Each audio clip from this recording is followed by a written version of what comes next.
അപർണയുടെ അച്ഛൻ രവീന്ദ്രനാണെന്ന കള്ളക്കഥ മഹേന്ദ്രനെയും ഭദ്രയെയും തെറ്റിക്കാൻ ട്രീസ കളിച്ച ഒരു നാടകമായിരുന്നുവെന്ന് മഹേന്ദ്രനോട് പുത്രൻ വക്കീൽ.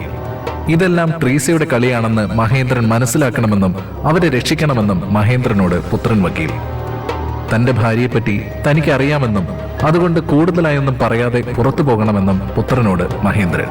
അവിടേക്ക് വരുന്ന ട്രീസയും മുകുന്ദനും സേവ്യറും. മുകുന്ദൻ ശ്രീറാമിനെ കാണാതെ ഒളിച്ചു നടക്കുകയാണെന്ന് പുത്രൻ വക്കീൽ തന്നോട് പറഞ്ഞെന്ന് മഹേന്ദ്രൻ. പുത്രനെ ഭീഷണിപ്പെടുത്തുന്ന സേവ്യർ. മഹേന്ദ്രനെ പുതിയ ബിസിനസ്സിൽ പാർട്ണറാക്കാൻ ശ്രമിക്കുന്ന മുകുന്ദൻ മേനോനും സേവ്യറും. മഹേന്ദ്രൻ ഇതിൽ നിന്നെല്ലാം ഒഴിഞ്ഞു മാറുന്നു. തുടർന്ന് കാണുക.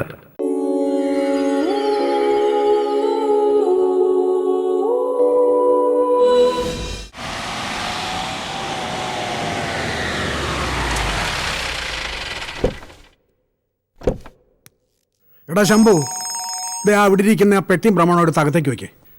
ആരായി വിളിക്കുന്നേ? ആ സാറേ, മുകുന്ദമേനോനാണ്. അയ്യോ, ഞാൻ കൊടുത്തയച്ചിരുന്നല്ലോ. 1.25 കൊടുത്തയച്ചത്. 1.5 അടുത്താവോ?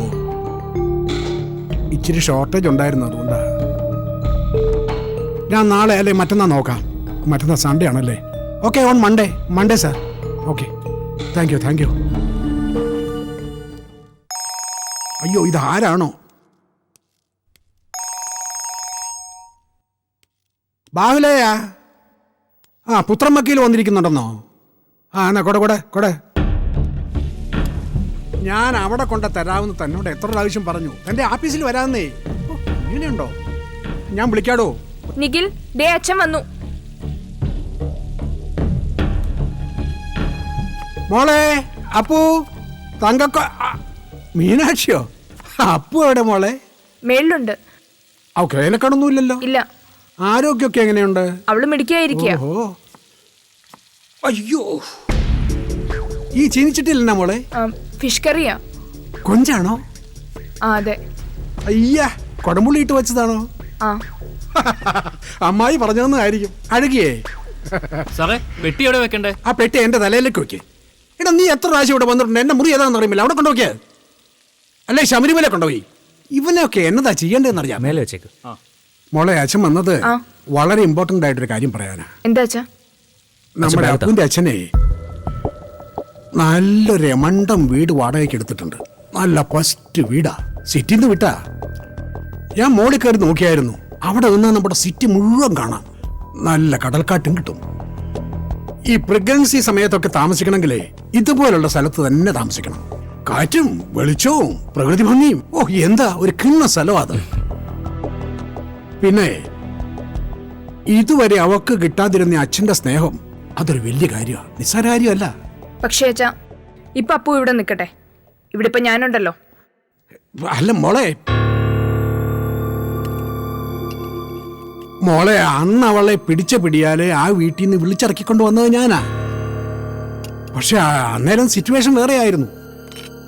ഭദ്ര അവളെ പുരപ്പുറത്തുനിന്ന് തള്ളിയിടുവോ വിഷം കലക്കി കൊടുക്കുവോ എന്താ ചെയ്യുന്ന അറിയാത്ത ടൈമായിരുന്നല്ലോ. അപ്പൊ നമ്മൾ അവളുടെ സേഫ്റ്റി നോക്കണ്ടായോ? മോള് പറഞ്ഞേ. അതുകൊണ്ടാ മുന്നും പിന്നും നോക്കാതെ അവളെ ഇങ്ങോട്ട് പിടിച്ചോണ്ട് പോന്നു. പക്ഷേ കാര്യങ്ങളിപ്പോ റൂട്ട് മാറിയല്ലോ. നമ്മുടെ മഹേന്ദ്രൻ ഭദ്രയുടെ ക്ലച്ചസിന്ന് പുറത്ത് ചാടിയില്ലേ? അപ്പു കൂടെ പോയി നിൽക്കണ്ടായോ? അതല്ലേ വേണ്ടേ? അല്ലേടാ? അതെ. പിന്നെ മോളെ, നിന്റെ അച്ഛന്റെ സഹോദരൻ മഹേന്ദ്രന്റെ മോളാണ് അപ്പു എന്നാണ് നമ്മളൊക്കെ വിചാരിച്ചിരുന്നത്. പക്ഷെ ഇപ്പൊ സംഗതി എല്ലാരും അറിഞ്ഞില്ലേ? നിന്റെ അച്ഛൻ രവീന്ദ്രൻ തന്നെയല്ലേ അവളുടെ അച്ഛൻ. അമ്മമാര് രണ്ടാണെന്നുള്ള വ്യത്യാസമല്ലേ ഉള്ളൂ. അപ്പൊ ഇതുപോലുള്ള സമയത്ത് അവൾ ഈ വീട്ടിലാണോ വന്ന് നിൽക്കേണ്ടത്? മോള് പറ. അവളുടെ വല്യച്ഛന്റെ വീട്ടിലല്ലയോ? ദേ, നിനക്കും ഇപ്പൊ അച്ഛന്റെ സ്ഥാനത്ത് ചൂണ്ടിക്കാണിക്കാൻ ആ വല്യച്ഛനല്ലേ ഉള്ളൂ. ഇനി അതാ മോളെ ശരി. നിനക്കും നിന്റെ അമ്മയ്ക്കൊക്കെ ജീവിതത്തിൽ ഇതാണൊരു ശരി. ഇത് തന്നെയാ ശരി. എന്താ അച്ഛൻ ഈ പറയുന്നേ? ഞാൻ കണ്ടു നിന്റെ അമ്മയെ. ചെറുതുരുത്തി ഞാൻ പോയിരുന്നു. വലിയ വിഷമത്തിലാ സ്ത്രീ. ഞാനെല്ലാം വിശദമായിട്ട് സംസാരിച്ചു. അവരിപ്പോ ഒരാളുടെ വിളി കാത്തു നിൽക്കുക. ആരുടെയാ? മഹേന്ദ്രന്റെ, നിന്റെ വല്യച്ഛന്റെ. ആ വിളി കേട്ടാൽ അവരെല്ലാം കളഞ്ഞ് ഓടിയെത്തും. ഇല്ല, എന്റെ അമ്മ ഒരിക്കലും അങ്ങനെ പറയില്ല. എനിക്കറിയാം എന്റെ അമ്മയെക്കുറിച്ച്. ഒരിക്കലും എന്റെ അമ്മ അങ്ങനെ പറയില്ല. ഈ കാര്യങ്ങളൊക്കെ മക്കളോട് അമ്മ എങ്ങനെയാ തുറന്നു പറയുന്നേ? ഇങ്ങനെ ഉള്ളിലുള്ള ആശയ അഭിലാഷമൊക്കെ സ്വന്തം മക്കളോട് ആർക്കെങ്കിലും പറയാൻ പറ്റുമോ? പക്ഷെ എന്നോട് പറഞ്ഞു, ഞാൻ അറിഞ്ഞു. അതാ കാര്യം. പക്ഷെ മീനാക്ഷി, അത് ശരിയാണെങ്കിലും അല്ലെങ്കിലും അപ്പുവിന്റെ അമ്മാവിന്റെ ഇടയിലുള്ള പിണക്കം മാറാൻ അവർ ഒരുമിച്ച് നിൽക്കുന്നതല്ലേ അതാ നല്ലത്? ശരി. നമ്മളായിട്ട് അതിനൊരു സാഹചര്യം ഒരുക്കുന്നതല്ലേ നല്ലത്? പക്ഷെ നിഖിൽ, ഇപ്പൊ അവക്ക് വേണ്ട അറ്റൻഷനും കെയറും കൊടുക്കാൻ വെളിച്ചനെ കൊണ്ട് പറ്റില്ല. ഇപ്പൊ അവൾ എന്റെ കൂടെ നിൽക്കണ്ടേ? നിങ്ങൾ എന്താ അത് മനസ്സിലാക്കാത്തേ? എന്റെ മോളെ, നീ മണ്ടത്തരം പറയല്ലേ. അപ്പു അവിടെ ഒറ്റയ്ക്ക് അളിയന്റെ കൂടെ പോയി നിൽക്കണമെന്നല്ല ഞാൻ പറഞ്ഞേ. പണ്ട് ഇവിടെ നിന്നിരുന്ന ആ ഹോം നേഴ്സ് ഉണ്ടല്ലോ, ഒരു മിടുക്കത്തി. എന്താ അവരുടെ പേര്? മേരി. ആ, മേരി. മേരി മേരി അവിടെ പോയി നിൽക്കത്തില്ലയോ? അത് അങ്ങേർക്കും വലിയൊരു സഹായമാവും. അവക്കാണെങ്കിൽ അച്ഛന്റെ കൂടെ ജീവിക്കുന്നതിന്റെ ഒരു സന്തോഷവും വാത്സല്യവും ഒക്കെ അനുഭവിക്കുകയും ചെയ്യാം. പക്ഷേ അപ്പുവിന്റെ കാര്യത്തിൽ നമുക്കും ചില ഉത്തരവാദിത്തങ്ങളുണ്ട്. സ്വന്തം അച്ഛനില്ലാത്ത ഉത്തരവാദിത്തം അമ്മാവനുണ്ടോ? ചെയ്യേണ്ട സമയത്ത് ചെയ്യേണ്ട കാര്യങ്ങൾ ഞാൻ ഉത്തരവാദിത്തത്തോടെ ചെയ്തിട്ടുണ്ട്. അത്രത്തോളമൊക്കെ മതി. പക്ഷേ ഞാനും അപ്പും അത്ര നല്ല തിക് ഫ്രണ്ട്സ് അല്ലേ? എനിക്കുണ്ട് അവളോട് ചില കമ്മിറ്റ്മെന്റ്സ് ഒക്കെ. ഉണ്ടാവണമല്ലോ. പക്ഷെ മോളെ, അത്തരം കമ്മിറ്റ്മെന്റ്സ് ഈ വീട്ടിൽ വെച്ച് ചെയ്യുമ്പോൾ എനിക്ക് ചില നിയന്ത്രണങ്ങൾ ഏർപ്പെടുത്തേണ്ടി വരും. അതിനെപ്പറ്റി ഓർമ്മിപ്പിക്കേണ്ടി വന്നു എന്നും ഇരിക്കും. അതിന് പക്ഷേ മീനാക്ഷി മോൾക്ക് വിഷമം തോന്നരുത്. അച്ഛൻ എന്താ ഈ പറയുന്നേ? എനിക്കപ്പോ ഈ വീട്ടിൽ അത്രയുള്ള അവകാശം അത് ഞാൻ അറിഞ്ഞില്ല. എങ്കിൽ ഞാൻ അപ്പുവിനെ ഇങ്ങോട്ട് കൂട്ടിക്കൊണ്ട് വരത്തില്ലായിരുന്നു. അതിനുള്ള സ്വാതന്ത്ര്യം എടുക്കത്തില്ലായിരുന്നു. മീനാക്ഷി, നീ ഇങ്ങനെ എഴുതാപ്പുറം വായിക്കാൻ തുടങ്ങിയ ഞാനെന്തോ ചെയ്യാനാ മോളെ? എന്റെ മനസ്സിലുള്ളത് ഞാൻ നേരെ ചൊവ്വ പറഞ്ഞു. അതാ എന്റെ ശീലം, അതാ എന്റെ തീരുമാനവും. ആ തീരുമാനം നടത്തണം. ഞാൻ ഈ വീടിന്റെ ഗ്രഹനാഥനായിട്ടിരിക്കുമ്പോൾ അതാ വേണ്ടത്. അത് മോനായാലും മോളായാലും. ഈ വീട്ടിൽ അതേ നടക്കൂ, അതേ നടക്കാവൂ.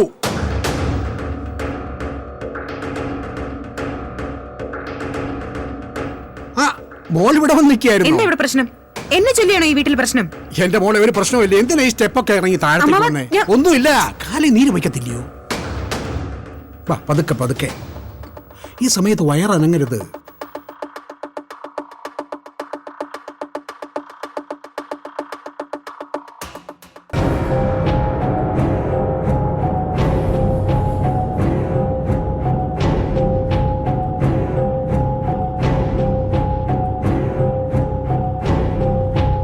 മീനു, നീ എന്തിനാ അച്ഛനോട് കയറി കോർക്കാൻ പോയത്?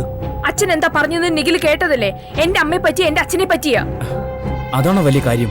നാട്ടുകാർ മുഴുവൻ പറയുന്ന കാര്യമല്ലേ? അച്ഛൻ പറഞ്ഞാലും ആര് പറഞ്ഞാലും നമ്മൾ മൈൻഡ് ചെയ്യാതിരുന്നാ പോരെ? നീ അത് വിട്ടുകളാ.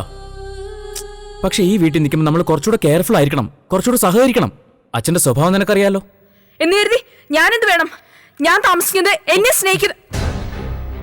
സ്നേഹിക്കുന്നതും ഞാൻ സ്നേഹിക്കുന്നതുമായ പുരുഷന്റെ കൂടാ, ആ ആളുടെ വീട്ടിലാ. താലികെട്ടും എഗ്രിമെന്റും ഒന്നും ഇല്ലെങ്കിലും അങ്ങനെ തന്നെ എന്റെ മനസ്സിൽ വിശ്വാസവും.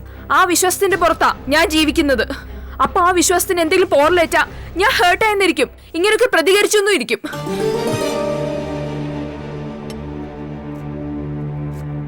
മീനു, അച്ഛൻ അപ്പുന്റെ കാര്യത്തിൽ പറഞ്ഞാൽ എന്താ എത്ര തെറ്റ്? പ്രാക്ടിക്കലി നോക്കിയാലും ലോജിക്കലി നോക്കിയാലും അച്ഛൻ പറഞ്ഞത് തന്നെയാ ശരി. പറഞ്ഞ ഭാഷയിലും ടോണിലും ഒക്കെ ഇത്തിരി പെശക് കാണും. അതങ്ങ് വിട്ടേക്കണം. പ്രായമായ ആളല്ലേ. അച്ഛന്റെ ക്യാരക്ടർ നിനക്ക് അറിയാവുന്നതല്ലേ? എനിക്കറിയാം. നിഖിൽ ഇത് പറയും, നിഖിൽ ഇത് തന്നെ പറയും. സ്വന്തം കാര്യം അഫക്ട് ചെയ്യുന്നു വന്നപ്പം പിന്നെ ആരും ഒന്നും ഒരു പ്രശ്നമല്ല. ഇതുവരെ അപ്പുവിനെ പറ്റിയുള്ള സെന്റിമെന്റ്സ് പറഞ്ഞ് ആർഗ്യൂ ചെയ്തോണ്ടിരുന്നത് നിഖിൽ തന്നെയല്ലേ? എന്നിട്ടിപ്പോ കാര്യത്തോടെ എടുത്തപ്പം ഇങ്ങനെ തിരിഞ്ഞു കളിക്കുക. ഞാനാണോ മാറിയത്? സ്റ്റാൻഡ് മാറിയത് നിന്റെ അല്ലേ? It's your mistake Meenu. നീയാണ് എക്സ്ട്രീംസിൽ പോയി പ്ലേ ചെയ്യുന്നത്. ഒരിക്കൽ നീ അപ്പുവിനെ ശത്രുവായിട്ട് കണ്ടിരുന്നു. നീ അവളെ അവോയ്ഡ് ചെയ്തു, ഇൻസൾട്ട് ചെയ്തു, ഹേർട്ട് ചെയ്തു. അപ്പോഴാണ് ഞാൻ അവൾക്ക് വേണ്ടി നിന്നോട് ആർഗ്യൂ ചെയ്തത്, വഴക്കുണ്ടാക്കിയത്. അന്ന് ഞാൻ പറഞ്ഞത് 100% കറക്റ്റ് ആണ്. ഞാൻ ഇപ്പോഴും ആ സ്റ്റാൻഡിൽ തന്നെ നിൽക്കുന്നതും. നീയാ മാറിയത്. നീയാ 180 ഡിഗ്രിയിൽ വെട്ടി തിരിഞ്ഞത്. നിനക്കപ്പോ അപ്പുവിന്റെ കൈ പിടിച്ചാലേ ഉറക്കം വരൂ? അപ്പുന് വേണമെങ്കിൽ കൂടി അവളെ ഈ വീട്ടിൽ നിന്ന് എവിടേക്കും പറഞ്ഞയക്കില്ല. നിനക്ക് എന്തിന്റെ പ്രശ്നമാ? എന്തിനാ നീ അവളോട് ഓവർ പൊസസീവ്നെസ് കാണിക്കുന്നത്? നിന്നെ എനിക്ക് മനസ്സിലാവുന്നില്ല മീനു. മനസ്സിലാവില്ല നിഖിലിന്. ഞാൻ അപ്പുവിനോട് ഏറ്റവും മോശമായ രീതിയിൽ പെരുമാറിയിട്ടുണ്ട്. പക്ഷെ അന്ന് ഞങ്ങൾ തമ്മിൽ പിണക്കത്തിലായിരുന്നു. ഞങ്ങൾ തമ്മിൽ അഭിപ്രായ വ്യത്യാസവും ഉണ്ടായിരുന്നു. പക്ഷെ അത് മാറി. അപ്പൊ പിന്നെ ഞാൻ എന്നും അവളുടെ കൂടെ തന്നെ ഉണ്ടാകും. അതുകൊണ്ട് അവളുടെ എല്ലാ പ്രശ്നങ്ങളും എന്റെയും പ്രശ്നങ്ങളാ. ഞാൻ ഒരാളുടെ കൂടെ നിൽക്കുമ്പോ പൂർണ്ണമായും മനസ്സ് കൊടുത്ത ആ ആളുടെ കൂടെ നിൽക്കുന്നേ. അതിൽ പിന്നെ ഒരു കള്ളത്തരവും കാണിക്കത്തില്ല, അതിൽ അഭിനയവും കാണിക്കില്ല. അങ്ങനാ ഞാൻ.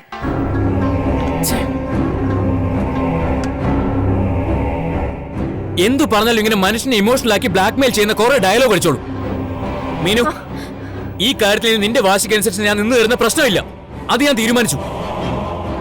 എല്ലാ പ്രാവശ്യം ഇങ്ങനെ സമ്മതിച്ചു തരുന്നുണ്ടാ തലേ കയറി ഇരിക്കുന്നത്. ഇവിടെ വെച്ച് നിർത്തിക്കോണം, ഇത് നിർത്തിക്കോണം.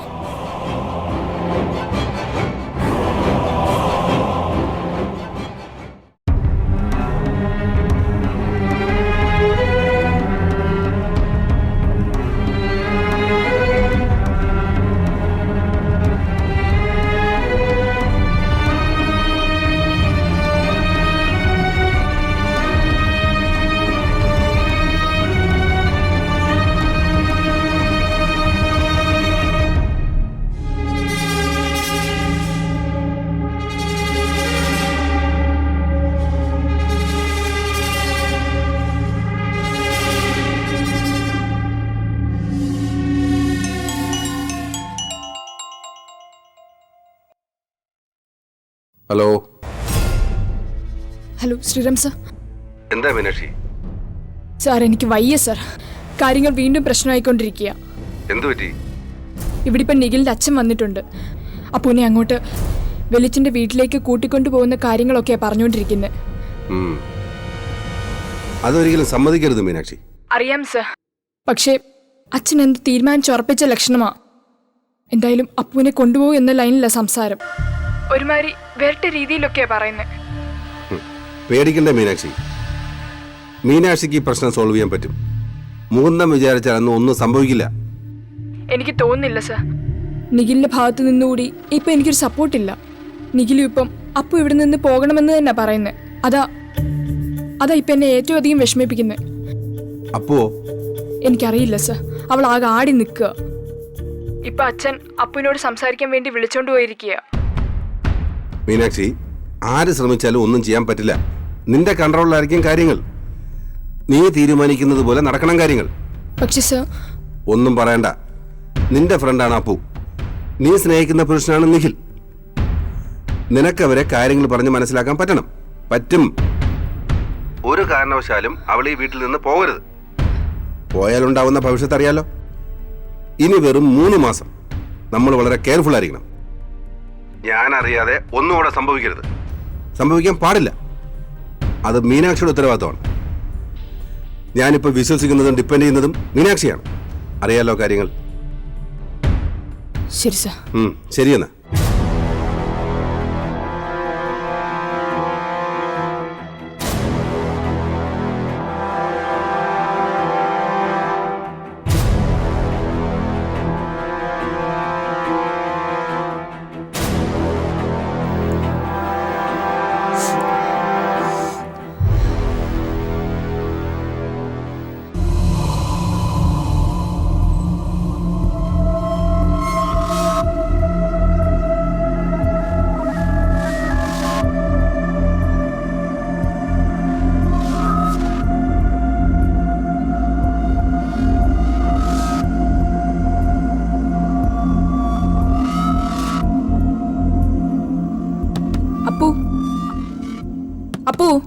അപ്പു മീനാക്ഷി വാതിലോർക്ക്.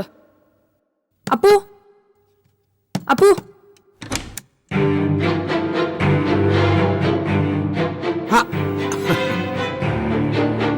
മനസ്സിലുള്ളത് ആരും എന്റെ മുഖത്ത് നോക്കി തുറന്നു പറഞ്ഞില്ലെന്നേ ഉള്ളൂ.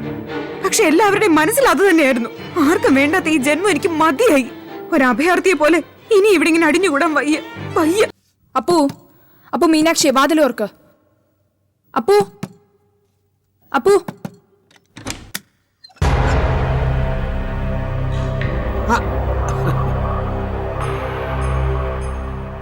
അവളെ വെറുതെ ബുദ്ധിമുട്ടിക്കണ്ട മീനാക്ഷി മോള്. അവളെ ചില തീരുമാനങ്ങളൊക്കെ എടുത്തിട്ടാ കഥ കടച്ച് കുറ്റിയിട്ടിരിക്കുന്നത്. അവൾ വിചാരിച്ച പോലെയല്ല കേട്ടോ. അവള് നല്ല കുട്ടിയാ, നല്ല ബുദ്ധി, നല്ല പക്വത. അതുകൊണ്ട് അവക്ക് ഞാൻ പറഞ്ഞതെല്ലാം നല്ല കൃത്യമായിട്ട് മനസ്സിലായി. ഓ, ഭയങ്കര ഗ്രാസ്പിംഗ് പവർ അല്ലയോ.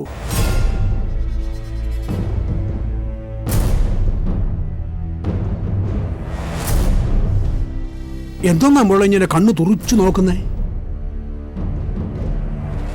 അപ്പുമോളെ അങ്ങനെ ഈ വീട്ടിൽ വന്ന് കെട്ടിക്കിടക്കാൻ അങ്ങനെ ആരും ഇല്ലാത്തോളൊന്നും അല്ല. അവക്ക് പോകാൻ പല സ്ഥലങ്ങളും ഉണ്ട്. വളർത്തച്ഛൻ്റെ വീട്ടിൽ പോയി കൂടെ? അങ്ങേരാണെങ്കിലേ ഏകാന്തതയുടെ അപാരതീരം പാട്ടൊക്കെ പാടി അങ്ങനെ ആ വീട്ടിൽ ഒറ്റപ്പെട്ട് കിടക്കുകയല്ലയോ. പിന്നെ അവൾക്ക് ബെഡിക്കൂസിന്റെയും ട്രീസമോളുടെ അടുത്ത് പോയി നിന്നൂടെ? അവളുടെ വയറ്റിൽ വളരുന്ന കുഞ്ഞിന്റെ തന്ത ആരാ? എന്റെ ബെഡിക്കൂസിന്റെ കൊച്ചനല്ലയോ? എന്റെ കൂടെ പിറന്ന ഒരുമ്പട്ടോള് അവന്റെ ജീവൻ എടുത്തു, അത് ശരിയാ. എന്നാലും അവര് നോക്കും, ഒന്നുപോലെ നോക്കും. അതാ ട്രീസ കൊച്ചിന്റെയും ബെഡുക്കൂസിന്റെയും കടമ, ഉത്തരവാദിത്വം, റെസ്പോൺസിബിലിറ്റി. അവരുടെ അവകാശമല്ലയോ അത്? ആ കൊച്ചൻ ചത്തില്ലായിരുന്നെങ്കിലേ ആ വീട്ടിൽ പോയി താമസിക്കേണ്ടതല്ലേ അവള്? അവിടാണ് എല്ലാം ഉണ്ട്. ഭൂസ്വത്തിന് ഭൂസ്വത്ത്, കാശിന് കാശ്, പിന്നെ ഇപ്പൊ വന്നു പോകുമല്ലോ കോടികള്. എല്ലാം പിറക്കാൻ പോകുന്ന ഒരു ഭാഗ്യമാണ് ആ കുഞ്ഞിന്റെ. ട്രീസമോളും ബെഡുക്കൂസും നോക്കിക്കോളും രണ്ടുപേരെയും, ആ കൊച്ചിനെയും അവളുടെ വയറ്റ് വളരുന്ന ആ കൊച്ചിനെയും. കേട്ടാ? അവരെ പൊന്നുപോലെ നോക്കും രണ്ടുപേരെയും. അപ്പു വാതിൽ തുറക്ക.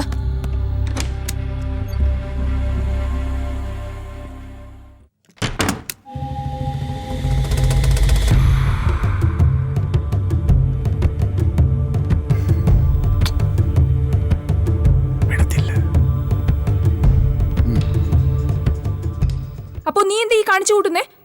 എനിക്ക് പോണം. എങ്ങോട്ട്? എങ്ങോട്ട് പോണോന്ന് തീരുമാനിച്ചിട്ടില്ല.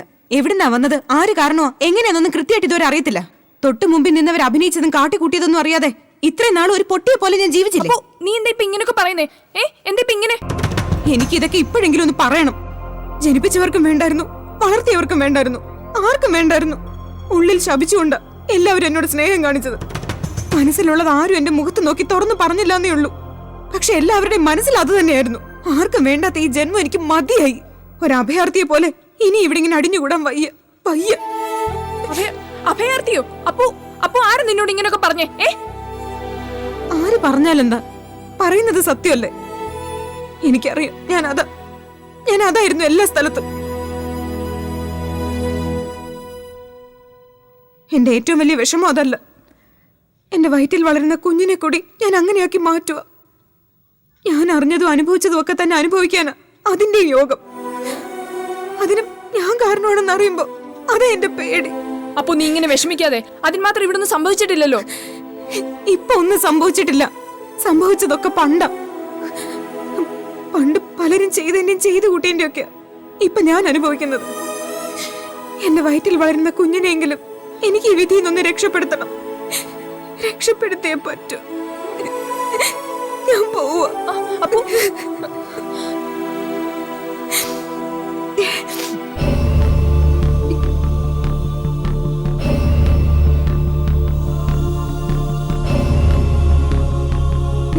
ശരി, നീ പോയിക്കോ. നീ വെളിച്ചന്റെ കൂടെ തന്നെ പോയിക്കോ. പക്ഷെ ഒന്നോർത്തോ, നീ എവിടെ പോയാലും ഞാൻ നിന്റെ കൂടെ തന്നെ ഉണ്ടാകും, അതുറപ്പാ. വല്യച്ഛന്റെ വീട്ടിലോ? ഞാനെന്തിനാ അവിടെ പോയി നിൽക്കുന്നേ? എന്റെ ആരാ മനുഷ്യൻ? നിവൃത്തിയേട് കൊണ്ട് ഇത്രയും നാൾ അയാൾക്ക് എന്നോട് സ്നേഹം കാണിക്കേണ്ടി വന്നതാ. ഇത്രയും നാളും അയാൾ എന്റെ അടുത്ത് അഭിനയിക്കുകയായിരുന്നു. അതുകൊണ്ടാണല്ലോ ഒരവസരം വന്നപ്പോ എളുപ്പത്തിൽ എന്നെ അങ്ങ് കൈയൊഴിഞ്ഞത്. അപ്പൊ നീ ഒന്ന് അടങ്ങ്. പറഞ്ഞു നീ ഇത് എങ്ങോട്ടാ കയറി പോന്നേ? ഇപ്പൊ എന്താ നിന്റെ പ്രശ്നം? അത് പറ. നിനക്ക് ഇവിടുന്ന് പോണം, അത്രയല്ലേ ഉള്ളൂ? ശരി, നീ പൊയ്ക്കോ. വെല്ലിച്ചിന്റെ വീട്ടിലല്ലെങ്കിൽ വേണ്ട. പക്ഷെ നീ ഒന്ന് ഓർത്തോ അപ്പു, നീ എവിടെ പോയാലും ഞാൻ നിന്റെ കൂടെ തന്നെ ഉണ്ട്. നീ എന്തിനാ എന്റെ പുറകെ നടക്കുന്നേ? ആരും ഇല്ലാത്തത് എനിക്കും എന്റെ കുഞ്ഞിനുമാ. നിനക്ക് എല്ലാവരും ഉണ്ട്. നല്ലൊരു കുടുംബം, കൂടെ നിൽക്കാൻ സ്നേഹിക്കുന്ന പുരുഷൻ, എല്ലാവരും. ഞാനാ പോണ്ടത്. ഞാൻ തന്നെയാ പോണ്ടത്. ഇല്ല, നിന്നെ ഞാൻ ഈ വീട്ടിൽ നിന്ന് ഒറ്റയ്ക്ക് എങ്ങും വിടില്ല. ഇതെന്റെ തീരുമാനമാണ്. നീ എവിടെ പോയാലും ഞാൻ നിന്റെ കൂടെ തന്നെ ഉണ്ടാവും. മീനാക്ഷി, നീ എന്തിനാ എന്റെ കൂടെ? നിനക്കറിയില്ല പോ, നിനക്കറിയത്തില്ല. നിന്റെ ജീവൻ, നിന്റെ വയറ്റിൽ വളരുന്ന കുഞ്ഞിന്റെ ജീവൻ, അതിനാരൊക്കെയോ ചേർന്ന് വിലയിട്ടിരിക്കുക. അത് നിനക്കറിയത്തില്ല. അങ്ങനെ എവിടെങ്കിലും ആർക്കെങ്കിലും വേണ്ടി കൊത്തിയെടുക്കാൻ നിന്റെ ജീവൻ വിട്ടുകൊടുക്കാൻ ഞാൻ സമ്മതിക്കത്തില്ല. അത് സമ്മതിക്കത്തില്ല ഞാൻ. എനിക്കറിയാം മീനാക്ഷി, ഭദ്ര തീർക്കും എന്റെ ജീവൻ. അവരതിനു വേണ്ടി തന്നെയായി ശ്രമിച്ചുകൊണ്ടിരിക്കുന്നത്. ജയിലിൽ പോകുന്നതിന് മുൻപ് ചിലപ്പോ അവർ തീർക്കുമായിരിക്കും എന്നെ, എന്റെ കുഞ്ഞിനെയും. അങ്ങനെയാണ് വിധിയെങ്കിൽ അങ്ങനെ ആയിക്കോട്ടെ, അത്ര ഞാൻ കരുതുന്നുള്ളൂ. നിർത്തപ്പോ ഈ സംസാരം. നിനക്ക് എന്നെ അല്പമെങ്കിലും വിശ്വാസം ഉണ്ടെങ്കിൽ, എന്റെ വാക്കിന് അല്പമെങ്കിലും വില കൽപ്പിക്കുന്നുണ്ടെങ്കിൽ നീ പോവരുത്. നീയും നിന്റെ കുഞ്ഞും ഈ ലോകത്ത് ജീവിക്കണം. ജീവിക്കണം അപ്പു. ഈ കാര്യത്തിൽ നിഖിലല്ല ആരെതിർത്താലും പ്രശ്നം ഉണ്ടാക്കിയാലും എനിക്ക് അതൊരു ഇഷ്യൂ അല്ല. എനിക്കിപ്പോ നിന്റെ ലൈഫാ ഇമ്പോർട്ടന്റ്. എനിക്കറിയാം മീനു, നിനക്കിപ്പോ ഞാൻ ഇമ്പോർട്ടന്റ് അല്ല. നിന്റെ ഓരോ സൂചനയിലും വാക്കുകളിലും നീ അത് തന്നെ പറഞ്ഞോണ്ടിരിക്കുന്നേ. നിനക്ക് എന്നെ അല്പമെങ്കിലും വിശ്വാസം ഉണ്ടെങ്കിൽ, എന്റെ വാക്കിന് അല്പമെങ്കിലും വില കൽപ്പിക്കുന്നുണ്ടെങ്കിൽ നീ പോവരുത്. നീയും നിന്റെ കുഞ്ഞും ഈ ലോകത്ത് ജീവിക്കണം. ജീവിക്കണം അപ്പു. ഞാനല്ല, എന്റെ ജീവിതം അല്ല ഇവിടെ പ്രധാനം. നിന്റെ നിഖിലേട്ടന്റെ ജീവിതം. ഞാൻ കാരണം നിങ്ങളുടെ ജീവിതത്തിൽ പ്രശ്നങ്ങൾ ഉണ്ടാവുന്നത് എനിക്ക് സഹിക്കാൻ പറ്റില്ല. അപ്പോ ഞാൻ പറഞ്ഞല്ലോ, ഈ കാര്യത്തിൽ നിഖിലല്ല ആരെതിർത്താലും പ്രശ്നം ഉണ്ടാക്കിയാലും എനിക്ക് അതൊരു ഇഷ്യൂ അല്ല. എനിക്കിപ്പോ നിന്റെ ലൈഫാ ഇമ്പോർട്ടന്റ്. എനിക്കറിയാം മീനു, നിനക്കിപ്പോ ഞാൻ ഇമ്പോർട്ടന്റ് അല്ല. നിന്റെ ഓരോ സൂചനയിലും വാക്കുകളിലും നീ അത് തന്നെ പറഞ്ഞോണ്ടിരിക്കുന്നേ. മനസ്സിലായി എനിക്ക്. അപ്പുവിന് വേണ്ടിയും അപ്പുവിന്റെ ലൈഫിന് വേണ്ടിയാണെന്നൊക്കെ പറഞ്ഞ് നീ കാട്ടിക്കൂട്ടുന്നൊക്കെ എന്നെ ഇൻസൾട്ട് ചെയ്യാനും അവോയ്ഡ് ചെയ്യാനും വേണ്ടിയാ. ഇത്രയും നാളത് മനസ്സിലാക്കാതിരുന്നത് എന്റെ തെറ്റ്. നിഖിൽ അങ്ങനെ പലതും പറഞ്ഞ് പ്രൊവോക്ക് ചെയ്യാനാണെങ്കിൽ ആയിക്കോ. പക്ഷെ അപ്പു ഇവിടുന്ന് പോകില്ല. അഥവാ പോകുവാണെങ്കിൽ തന്നെ അവളുടെ കൂടെ ഞാനും ഉണ്ടാകും. നീ ഇങ്ങനെ എന്നെ ത്രട്ടം ചെയ്യാതെ മീനു. നീ എന്താ കരുതിയേ? നീ പോകുന്നു പറയുമ്പോ ഞാൻ എല്ലാം മറന്ന് നീ പറയുന്നതിനെല്ലാം മെസ്സേജ് നിൽക്കുന്നോ? ആണോ? അതിന് എന്നെ കിട്ടില്ല. എന്ത് വേണേലും നീ ചെയ്തോ. ചെയ്യും, ഞാൻ ചെയ്യും നിഖിൽ. ഞാൻ അത് തന്നെ ചെയ്യും. നിഖിലും അത് തന്നെയാണല്ലോ ആഗ്രഹിക്കുന്നേ. ഇങ്ങനൊരു നിമിഷത്തിന് വേണ്ടി നിഖിലും വെയിറ്റ് ചെയ്തിരിക്കുമല്ലായിരുന്നോ? കല്യാണം ഓരോ കാര്യം പറഞ്ഞ് ഇങ്ങനെ നീട്ടി വെച്ചോണ്ടിരുന്നത്. ഇതാവുമ്പോ ഈസി ആണല്ലോ കാര്യങ്ങള്. കോടതി പോയി കാത്തു കെട്ടി കിടക്കുകയും വേണ്ട, അലുമണി ചോദിക്കുന്നു പേടിക്കുകയും വേണ്ട. ഇങ്ങനെ കുറച്ച് കാര്യങ്ങൾ പറഞ്ഞ് എന്നെ ഇങ്ങനെ ടോർച്ചർ ചെയ്താൽ എനിക്ക് ഉത്തരം കാണില്ലെന്ന് കരുതിയോ? ആണോ? എനിക്ക് അങ്ങനെ ഒരു മോഹമില്ല നിഖിൽ. ഞാൻ ഇത് ഏത് നിമിഷവും എക്സ്പെക്ട് ചെയ്തോണ്ടിരുന്ന കാര്യമാണ്. ദാ അപ്പു ഇപ്പൊ എല്ലാം പാക്ക് ചെയ്ത് വെച്ചിരിക്കുക. എനിക്ക് അതിനേക്കാൾ ഈസിയാണ് കാര്യങ്ങൾ. ഇപ്പൊ ഇറങ്ങിക്കോളാം. ഇതോടെ തീരുമല്ലോ നിഖിൽ എന്നെ കൊണ്ടുള്ള ശല്യം. വാ അപ്പു, നമുക്ക് ഇറങ്ങാം.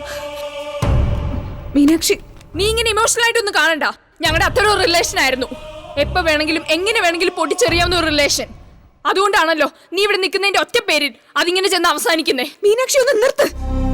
ഇനി നിങ്ങളും കൂടി പിണങ്ങി പിരിഞ്ഞോ? അതേ ഉള്ളൂ ഞാൻ ഇനി കാണാൻ. പക്ഷെ അത് കണ്ടോണ്ട് നിൽക്കാൻ ഞാൻ ഇവിടെ കാത്തുകെട്ടി കിടക്കുന്ന നിങ്ങൾ ആരും പ്രതീക്ഷിക്കണ്ട കേട്ടോ. ഞാൻ പോവാ. പൊയ്ക്കോളാം ഞാൻ എങ്ങോട്ടെങ്കിലും. ഒരു മീനാക്ഷി എന്റെ കൂടെ വരണ്ട, ഒരാളും വേണ്ട. എന്നെ പോലെ ആരുമില്ലാത്ത സ്ത്രീകൾക്ക് ചെന്ന് നിൽക്കാൻ പറ്റുന്ന 10,000 സ്ഥലങ്ങളുണ്ട്. അത്ര ഏതെങ്കിലും ഒരു ഷെൽട്ടറിൽ എവിടെയെങ്കിലും ഞാൻ എന്റെ കുഞ്ഞിനെ പ്രസവിച്ചോളാം. അത് നീ സ്വയം തീരുമാനിച്ചാ മതിയോ? ഞാൻ തീരുമാനിച്ചാ മതി.